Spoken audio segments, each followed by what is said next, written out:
دوستو آج ہم کچھ ایسی باتیں دیکھنے والے ہیں جن کو فالو کر کے آپ اپنی سوشل لائف کو بہت زیادہ بیٹر بنا سکتے ہیں۔ دوستو اگر آپ اس چینل پر نئے ہیں تو اسے سبسکرائب کرنا مت بھولیے گا۔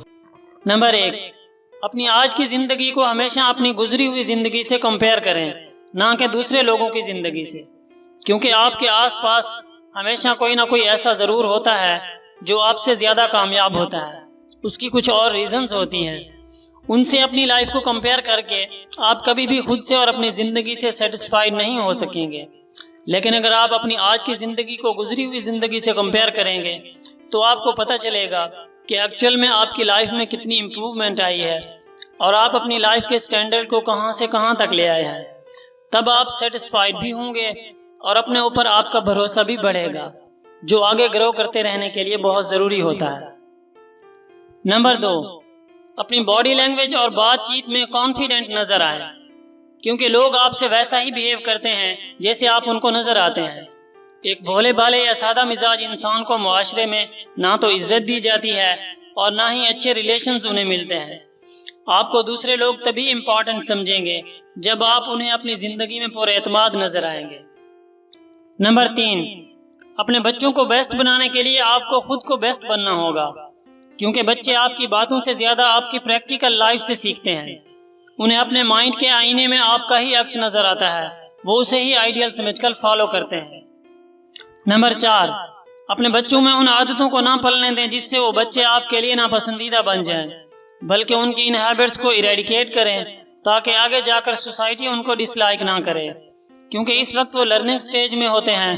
وہ اچھائی اور برائی دونوں کو پک کرتے جاتے ہیں۔ ان کے اندر کی اچھائی کو پالنا اور برائی کو ختم کرنا وہ آپ کی ذمہ داری ہے۔ انہیں پیار سے سمجھائیں اور تھوڑی بہت ڈانٹ مناسب سمجھیں تو وہ بھی دے دیں، لیکن انہیں ریئلائز ضرور کرائیں کہ کون سی غلطی پر انہیں ڈانٹ پڑی ہے تاکہ وہ اسے ریپیٹ نہ کریں۔ نمبر 5، اپنے آپ کو جھوٹی تسلیاں کبھی نہ دیں اور سپنوں میں نہ کھوئے رہیں کہ بس اپنے آپ ہی سب ٹھیک ہو جائے گا۔ آپ کو پریکٹیکل اور ریئلسٹک بننا ہوگا، کیونکہ لائف کے اندر میجک یا معجزے نہیں ہوتے، وہاں وہی ہوتا ہے جس کی آپ کوشش کرتے ہیں۔ نمبر 6، معاشرے میں اپنے آپ کو ایک رسپانسبل پرسن کے طور پر پیش کریں۔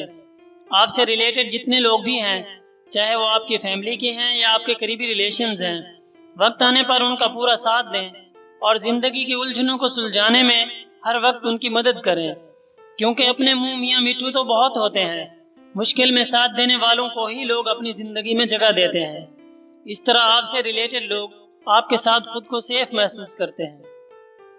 نمبر 7، اپنے بچوں کو چھوٹے چھوٹے رسکی کام کرنے سے نہ ٹوکیں، مثلاً ایسا کھیل کود جس میں تھوڑی بہت چوٹ آنے کا خدشہ ہو، ورنہ ان کا مائنڈ سیٹ ایسا بن جائے گا اور آگے جا کر وہ اپنی زندگی میں چھوٹے چھوٹے رسک لینے سے بھی گھبرائیں گے جو ان کے لیے لینا ضروری ہوں گے، کیونکہ لائف کے ہر موڑ پر کوئی نہ کوئی ہارڈ سٹیپ لینا ہی ہوتا ہے۔ نمبر 8، صرف انہی لوگوں کو اپنی زندگی میں جگہ دیں جو واقعی میں آپ کا بھلا چاہتے ہیں، جو کوئی نیا کام کرنے سے پہلے آپ کو ڈس اپوائنٹ کرنے کی بجائے آپ کا پورا ساتھ دیتے ہیں۔ آپ کا حوصلہ پست ہوتا دیکھتے ہیں تو آپ کے کریج کو بڑھاتے ہیں۔ اس لیے مطلب پرستوں اور اپنے مخلصوں کی اچھی طرح پہچان ہونی چاہیے آپ کو، تاکہ آپ کہیں کسی ایسے شخص پر بھروسہ نہ کر لیں جو آپ کو ایک آپشن کے طور پر استعمال کر رہا ہو۔ نمبر 9، کوئی بنا وجہ آپ پر مہربان ہو رہا ہو تو سمجھ لیں کہ وہ اپنا کوئی مطلب نکلوانا چاہتا ہے۔ ایسے لوگ آپ کا چھوٹا سا کام کر کے اپنا کوئی بڑا کام نکلوانا چاہتے ہیں۔ اس کا یہ مطلب نہیں کہ آپ ہر کسی کو ایسے ہی جج کریں۔ جو پہلے سے آپ کے قریبی ہیں وہ تو آپ کے خیر خواہ ہوں گے ہی، لیکن جس کے ساتھ فارمل ریلیشن ہے وہ اگر اچانک ضرورت سے زیادہ مہربان ہونے لگے تو محتاط رہیں۔ نمبر 11، نئے لوگوں کے بیچ بات چیت میں خود کم بولیں اور سامنے والوں کو زیادہ بولنے کا موقع دیں، کیونکہ لوگ وہی بولتے ہیں جو وہ سوچتے ہیں۔ اس طرح انہیں جج کرنے میں آپ کو آسانی ہوگی۔ ضرورت کے مطابق بولیں، ضرورت سے زیادہ نہ بولیں۔ دوستو اگر آپ اس چینل پر نئے ہیں تو اسے سبسکرائب کرنا مت بھولیے گا۔